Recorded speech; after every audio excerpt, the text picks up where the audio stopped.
Seeja Taxila Tamil podcast உங்களை இந்த ஆழமான விவாதத்திற்கு வரவேற்கிறது. வீட்டிலிருந்தபடியே வரிச்சட்ட வழக்குகளை கேட்டு மகிழுங்கள்.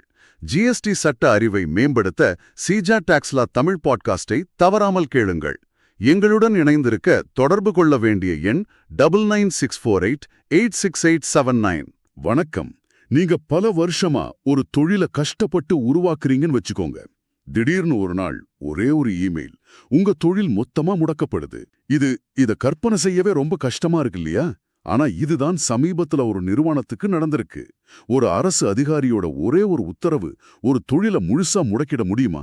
அலகாபாத் உயர்நீதிமன்றத்துல நடந்த ஒரு வழக்கு இந்த மிக முக்கியமான கேள்வியை எழுப்பியிருக்கு. இன்னைக்கு இந்த வழக்கை நம்ம ரொம்ப விரிவாக அலச போறோம். இதிலிருந்து நாம கத்துக்க வேண்டிய பாடங்கள் இன்னைக்கு தொழில் செய்யற ஒவ்வொருத்தருக்கும் ரொம்ப முக்கியம். சரி, வாங்க இந்த விஷயத்தோட ஆழத்துக்கு போலாம். முதல்ல அந்த நிறுவனத்துக்கு என்னதான் ஆச்சு? சரி, இது அக்டோபர் 8, 2025 ஆரம்பிக்குது. உத்தரப்பிரதேச மாநில வரி அதிகாரி சம்பந்தப்பட்ட அந்த நிறுவனத்துக்கு ஃபார்ம் ஜிஎஸ்டி REG 17 ஒரு நோட்டீஸ் அனுப்புறார். ஓ, ஒரு ஷோகாஸ் நோட்டீஸ். ஆமா, கரெக்ட். அதாவது உங்க ஜிஎஸ்டி பதிவை ஏன் ரத்து செய்யக்கூடாதுன்னு விளக்கம் கேட்கிற ஒரு நோட்டீஸ். இதுதான் முதல் புள்ளி. இந்த மாதிரி நோட்டீஸ் வர்றது ஒரு வகையில இயல்பு தானே? அதுல என்ன குற்றச்சாட்டு வச்சிருந்தாங்க? நல்ல கேள்வி. நோட்டீஸ் வர்றது இயல்புதான். ஆனா அதுல சொல்லியிருக்கல காரணம் தான் ரொம்ப முக்கியம். இந்த நோட்டீஸ்ல அந்த நிறுவனம் சிஜிஎஸ்டி சட்டம் 2017 பிரிவு 16 மீறிட்டதா சொல்லியிருந்தாங்க. பிரிவு 16, அதாவது இன்புட் டாக்ஸ் கிரெடிட் சம்பந்தப்பட்டதா? அதேதான். அவங்க உள்ளீட்டு வரிக்கடனை, அதாவது ஐடிசிய தவறா எடுத்திருக்காங்கன்னு குற்றம் சாட்டியிருந்தாங்க. சுருக்கமா சொல்லணும்னா ஐடிசி வாங்கறதுக்கான நிபந்தனைகளை அவங்க பூர்த்தி செய்யலங்கிறது தான் குற்றச்சாட்டு. ஓகே, அப்போ இந்த குற்றச்சாட்டுக்கு அந்த நிறுவனம் என்ன பதில் சொன்னாங்க? அக்டோபர் 15, 2025 அந்த நிறுவனம் ஆன்லைன்ல ஒரு விரிவான பதில ஃபைல் பண்ணாங்க.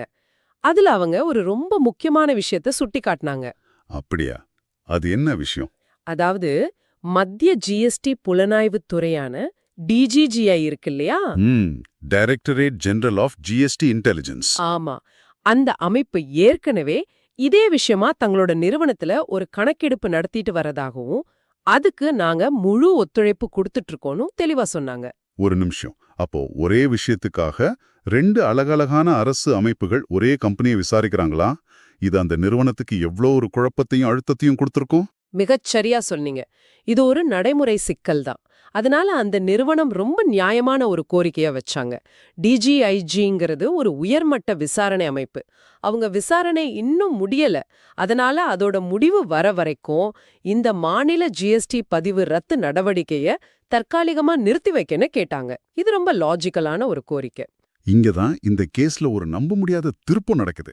நிறுவனம் அக்டோபர் 15 பதில் அனுப்புறாங்க. அதுக்கு அந்த அதிகாரி என்ன செஞ்சார்? இதுதான் இந்த வழக்கின் மையப்புள்ளி. நிறுவனம் பதில் கொடுத்த சில மணி நேரத்திலேயே அதே அக்டோபர் 15 அந்த அதிகாரி ஃபார்ம் ஜிஎஸ்டி REG 19 ஒரு ஆர்டர் போடுறார். அதே நாள்லயா? ஆமா, அதே நாள்ல. அந்த உத்தரவுல உங்கள் பதில் திருப்திகரமாக இல்லைன்னு ஒரே ஒரு வரி. என்னது, ஒரே ஒரு வரியா? ஆமா, your reply is not found satisfactoryன்னு மட்டும் சொல்லிட்டு அவங்களோட ஜிஎஸ்டி பதிவை அக்டோபர் 8, 2025 தேதியிலிருந்து, அதாவது பின் தேதியிட்டு ரத்து பண்ணிட்டார். ரொம்ப அதிர்ச்சியா இருக்கு. ஒரு விரிவான பதிலுக்கு திருப்தி இல்லைன்னு ஒத்த வரியில பதில் சொல்லி பதிவை கேன்சல் பண்ணிட்டாரா? அந்த டிஜிஜிஐ விசாரணை நடந்துட்டு இருக்குன்னு சொன்னதை அவர் கொஞ்சம் கூட கவனிக்கவே இல்லையா? இது ஒரு நிர்வாக முடிவு மாதிரி தெரியலையே. உங்க சந்தேகம் சரிதான். இங்கதான் அலகாபாத் உயர்நீதிமன்றம் இந்த விஷயத்த ரொம்ப தீவிரமா பார்த்தது. நீதிமன்றம் இந்த உத்தரவை ரொம்ப கடுமையா விமர்சிச்சுது. இது ஒரு காரணங்கள் இல்லாத உத்தரவு, அதாவது அன்ரீசன்ட் ஆர்டர்னு திட்டவட்டமா சொல்லிட்டாங்க. காரணங்கள் சொல்றது சட்டப்படி அவ்வளோ அவசியமா? கண்டிப்பா. காரணங்கள் தான் ஒரு உத்தரவோட ஆன்மா. ஒருத்தருக்கு ஏன் அவர் மேல நடவடிக்கை எடுக்கப்படுதுன்னு தெரியணும் இல்லையா? அப்போதான் அவர் அதை எதிர்த்து மேல்முறையீடு செய்ய முடியும். இந்த கேஸ்ல பதில் திருப்தி இல்லைங்கிறது ஒரு முடிவு, அது ஒரு காரணம் கிடையாது. ஏன் திருப்தி இல்ல? ஆமா, எந்த பாயிண்ட் சரியில்ல? டிஜிஜிஐ விசாரணை பத்தி ஏன் ஒரு வார்த்தை கூட சொல்லல? அதேதான். இந்த கேள்விகளுக்கு பதிலே காணோம். காரணம் இல்லாத ஒரு உத்தரவு இயற்கை நீதிக்கு முற்றிலும் எதிரானது. இந்த விஷயத்துல நீதிமன்றம் ஒரு மிக முக்கியமான ரொம்ப வலிமையான ஒரு வார்த்தையை பயன்படுத்தினதா நான் கேள்விப்பட்டேன். அதாவது ஒரு வணிகத்தோட ஜிஎஸ்டி பதிவை ரத்து செய்யறது அந்த வணிகத்தோட பொருளாதார மரணத்துக்கு சமம்னு சொன்னாங்களாமே, அதை கொஞ்சம் விளக்க முடியுமா? ஆமா, அந்த வார்த்தை தான் இந்த தீர்ப்போட தீவிரத்தையே நமக்கு உணர்த்துது. பொருளாதார மரணம். இது சும்மா ஒரு அலங்கார வார்த்தை இல்ல, அதுதான் நிஜம். யோசிச்சு பாருங்க, ஒரு நிறுவனத்தோட ஜிஎஸ்டி பதிவு ரத்து செய்யப்பட்டா என்ன நடக்கும்? அவங்களால டாக்ஸ் இன்வாய்ஸ் கொடுக்க முடியாது. அப்போ அவங்க கிட்ட இந்த பொருள் வாங்குற மத்த கம்பெனிக்கு இன்புட் டாக்ஸ் கிரெடிட் கிடைக்காது. கரெக்ட். அதனால எந்த ஒரு பெரிய நிறுவனமோ இவங்க கூட பிசினஸ் பண்ணவே முன்வர மாட்டாங்க. அதே மாதிரி அந்த நிறுவனமும் அவங்க வாங்கின பொருளுக்கான ஐடிசியை கிளைம் பண்ண முடியாது. செலவுகள் அதிகமாயிடும் இல்லையா? நிச்சயமா. அவங்களோட மொத்த சப்ளை செயினுமே நின்றுடும். பேங்க்ஸ் இத ஒரு பெரிய ரெட் ஃபிளாகா பாக்கும். மொத்தத்துல அந்த நிறுவனம் முறைப்படுத்தப்பட்ட பொருளாதாரத்திலிருந்து முழுசா வெளியேற்றப்படுவாங்க. இவ்வளவு பெரிய பாதிப்பை ஏற்படுத்துற ஒரு உத்தரவை எந்த ஒரு தெளிவான காரணமும் சொல்லாம அவசரகதியில போட்டது முற்றிலும் சட்ட விரோதம்னு நீதிமன்றம் தீர்க்கமா சொல்லுச்சு. அப்போ இதோட இறுதி முடிவு என்ன? நீதிமன்றம் அந்த ரத்து உத்தரவை என்ன செஞ்சது?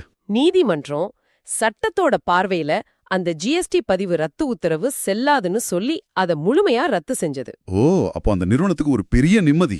ஆமா. ஆனா அதோட மட்டும் அவங்க நிறுத்தல. இந்த பிரச்சனையோட மூல காரணத்தையும் சரி செய்யணும்னு நினைச்சாங்க. மேலும் என்ன உத்தரவுகள் போட்டாங்க? இந்த வழக்கு சட்டத்தை சரியா புரிஞ்சுக்காம கையாண்டிருக்காங்கன்னு கோர்ட்டுக்கு புரிஞ்சது. அதனால இந்த வழக்க சட்டத்துல நல்ல தேர்ச்சி பெற்ற வேறொரு அதிகாரிக்கு மாத்தி சட்டப்படி முழுசா திரும்பவும் விசாரிக்கணும்னு உத்தரவு போட்டாங்க. அப்போ அந்த நிறுவனத்துக்கு திரும்பவும் அவங்க தரப்பு வாதத்தை வைக்க ஒரு வாய்ப்பு கிடைச்சிருக்கு. ஆமா, ஒரு நியாயமான வாய்ப்பு வழங்கப்பட்டிருக்கு. இது அந்த தனிப்பட்ட வழக்கிற்கான ஒரு நல்ல தீர்வு.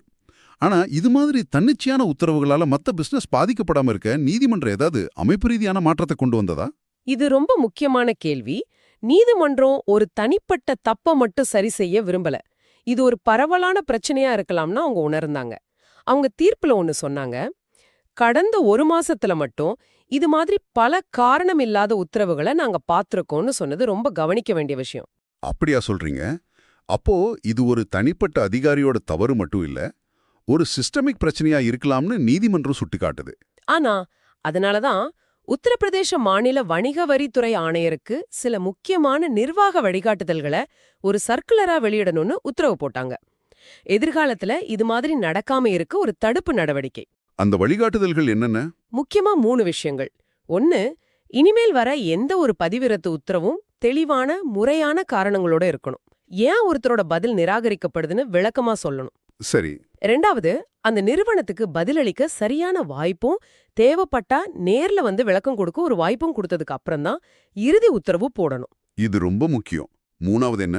3வதா, இந்த விதிகளை மீறுகிற அதிகாரிகள் மேல அபராதம் உள்ளிட்ட துறை ரீதியான ஒழுங்கு நடவடிக்கைகள் எடுக்கப்படணும்னு சொன்னாங்க.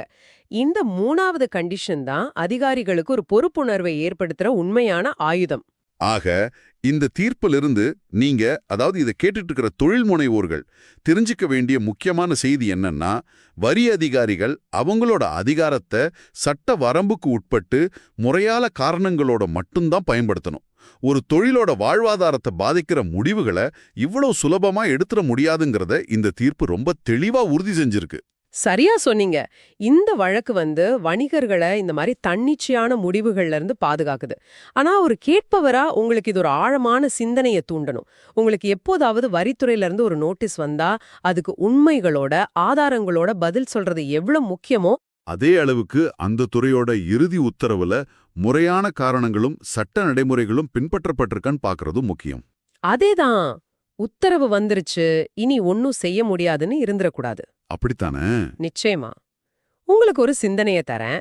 இந்த கேஸ்ல ஒரு சட்ட ரீதியா தவறான உத்தரவு ஒரு தொழிலை கிட்டத்தட்ட அழிச்சிடுச்சு. ஆனா சரியான சட்ட அணுகுமுறை அந்த தொழிலை காப்பாத்திருக்கு. உங்களுக்கு வர்ற எந்த ஒரு உத்தரவையும் ஒரு முடிவா பார்க்காதீங்க. அது சட்டத்தோட சோதனையில தேருமான்னு பாருங்க. அந்த உத்தரவுல முறையான காரணம் இல்லைனாலோ, உங்களுக்கு பேச வாய்ப்பு கொடுக்கப்படலைனாலோ, இறுதியானதா தோன்ற ஒரு உத்தரவை கூட சட்டப்படி எதிர்க்க முடியும். அதுக்கு இந்த அலகாபாத் உயர்நீதிமன்ற வழக்கு ஒரு சிறந்த உதாரணம். சட்டத்துக்கு முன்னாடி எல்லாரும் சமம், அதிகாரிகளும் அதுக்கு விதிவிலக்கில்ல. இது சீஜர் டாக்ஸ் லா தமிழ் பாட்காஸ்ட், உங்கள் GST legal learning partner. GST சட்டம் பேசும் உங்கள் தோழன். எங்களுடன் இணைந்திருக்க தொடர்பு கொள்ள வேண்டிய எண் 9964886879.